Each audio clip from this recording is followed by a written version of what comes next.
Hello everybody, it's Molly with AllEars and I'm here today at Disney Springs with a brand new video. Now there are so many incredible places to eat at Disney Springs. People often ask us, where are the best places to go? Where is worth it for my date night or my night at Disney Springs? Where should I go for drinks and eat? So today I am headed to Enzo's Hideaway Tunnel Bar. Really cool atmosphere here to see if this is somewhere you should put on your list for the next time you're at Disney Springs. I hope you're ready, I hope you're excited, I hope you're hungry. Let's get in there.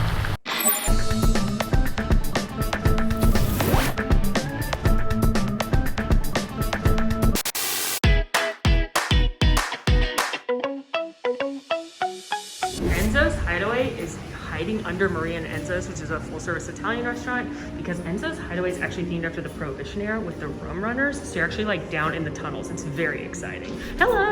Hi! So for sure the coolest thing about this place is definitely the theme. It is, again, a bootlegger theme, so if you look at some of the things on the wall, it'll say like the Hideaway Social Club, and then it's got a bunch of bottles on the wall. No minors, cops, snitches, grifters, killjoys, gambling prohibited, every night's ladies' night, don't tell the boss's wife, high and dry. So this is again about the rum runners headed in Florida. Here's some of your Prohibition newspaper articles. So it's this very cool underground, literally you go in under a tunnel to get in here, and it's super, super interesting. It very much so makes you feel like you are underground in a tunnel. There's graffiti on the walls throughout here, but it also makes you feel fancy because you've got some really cool light fixtures. You've got a cool cooler with prosciutto and big things of cheeses. You've got the really nice bottles on the bar. So it makes you feel like you're underground and in somewhere that may be a secret, but that it's a nice place. Possibly the coolest thing is that the restroom sign's right here. So then you go through to the restroom, and you're like, okay, where's the restroom? Where am I going? Okay, that says restrooms. That seems promising. Wait a minute. Now I'm in the Edison, that cool industrial themed 20s restaurant. How did this happen? Secret tunnel. Okay, the meal is starting off with some bread and then some oil and vinegar. I always like watching the oil and vinegar split because it won't combine together. But you know what? Like any good Italian meal, we're starting with carbs. That tastes like bread with olive oil and balsamic on it, so it's delicious, obviously. It's actually really good bread. It's warm and softer in the middle than I thought it would be, so I'm gonna go ahead and fill up on this and then keep eating carbs. For my cocktail, I'm having the hazelnut old fashioned that the server recommended. It's one of their most popular cocktails. They call them giggle water here, which I find very enjoyable, but it is an old fashioned made with Knob Creek bourbon, Frangelico, which is what gives it the hazelnut, and then orange bitters and a maraschino cherry. Cheers. Ooh. Can taste that bourbon. All right, if you are not an old-fashioned drinker or bourbon drinker, I'm not going to recommend this be your first one. That has a kick. I thought the one at Paddlefish was strong. This is probably the strongest old-fashioned I've ever had at Disney. That said, I like old-fashions. I like bourbon, so I'm quite enjoying it. I do get a little hint of that hazelnut, not very much though. I definitely had sweeter old-fashions a lot of different places, including that one at Paddlefish. The one at Le Cellier was definitely sweeter that had those chocolate. This mostly just tastes like bourbon with a hint of that cherry and a little bit of that orange. It's good though, and I'm not mad at it.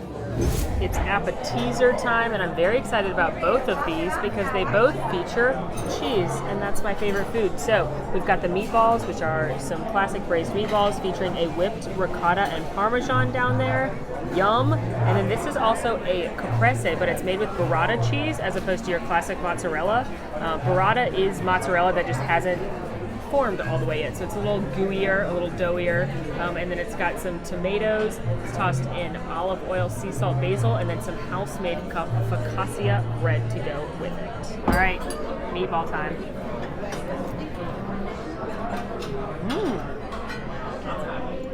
Okay, those are pretty good. The meatball itself has a lot of flavor, but what the real winner is this whipped ricotta.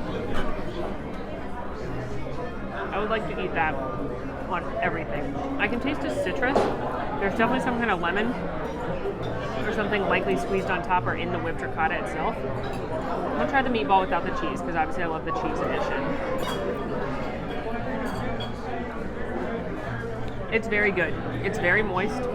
I think my favorite meatballs in Disney Springs are probably still the ones at Wine Bar George. Those come with that polenta.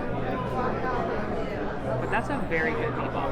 Okay, trying this burrata now. I love caprese. I think it's so delicious, and I do love burrata cheese as well. So I feel like this is going to be a win. I just got a hit of that fresh basil. The tomatoes taste great. They're salted and olive oiled perfectly. I actually really like the burrata cheese. It's definitely creamier than mozzarella is, and it has a little bit more of a tangy flavor. And then the fresh basil is A+. And the bread is really good. It's really, really doughy. That's why it took me a while to take that bite. I have no complaints about this either. My only complaint about this, I guess, if you even want to call it a complaint, is that I can make this at my house.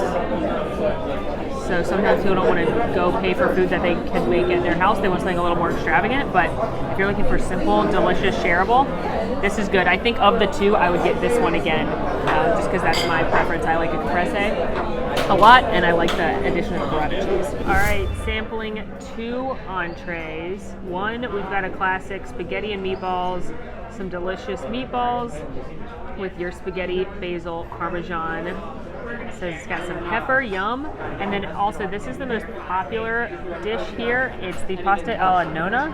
It's got 3 different kinds of meats. It's got a short rib, a meatball, and some sausage, penne pasta, and both of these look and smell very, very good. All right, trying the spaghetti and meatballs first.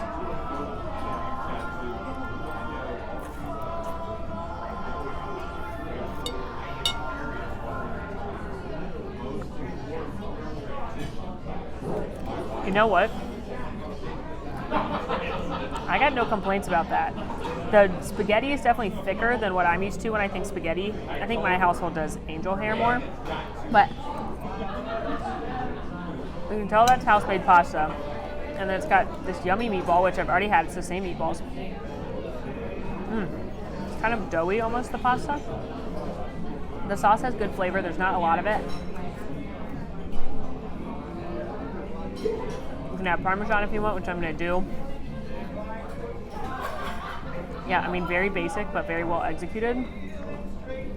If you like spaghetti and meatballs, I did confirm that the meatballs here are pork, beef, and veal. So, but just so you know, I don't know how everyone feels about that, but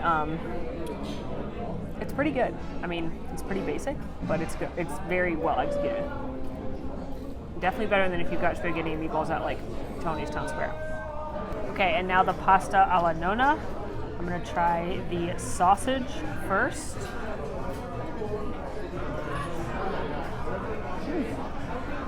Pretty good Italian sausage. It's got that sweetness that I associate with Italian sausage. Very herby. You can definitely taste the basil and the fresh herbs in there. A little chewy, but not bad. The meatball, I wonder what this tastes like. I haven't had that yet. The meatballs have been really good every time, so I commend them for their meatballs. Really moist, really flavorful, really delicious. And now let's try a little of the short rib. Cooked pretty well. A little chewy for my personal preference, but lots of good flavor. And now let's try these giant nudes.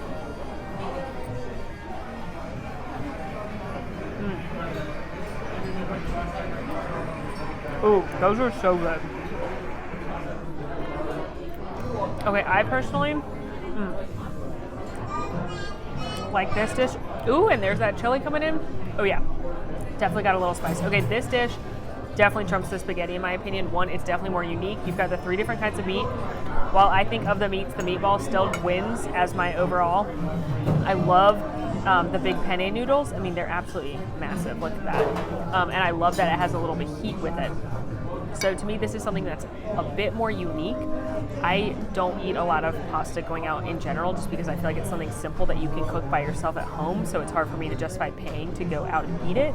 And while both were great, both have homemade noodles. Both are made really well. Everything was cooked well. I just like the flavors and the uniqueness of this pasta alla nonna more than the spaghetti and meatballs. But if you have someone a little pickier, maybe kids, maybe they don't want any spice, plain Jane eaters, I think they're gonna like the spaghetti. To round out the feast, I've got the torta de la nonna, which is grandma's lemon custard tart, and it's got pine nuts and almonds on it, and then that yummy looking lemon custard right in there.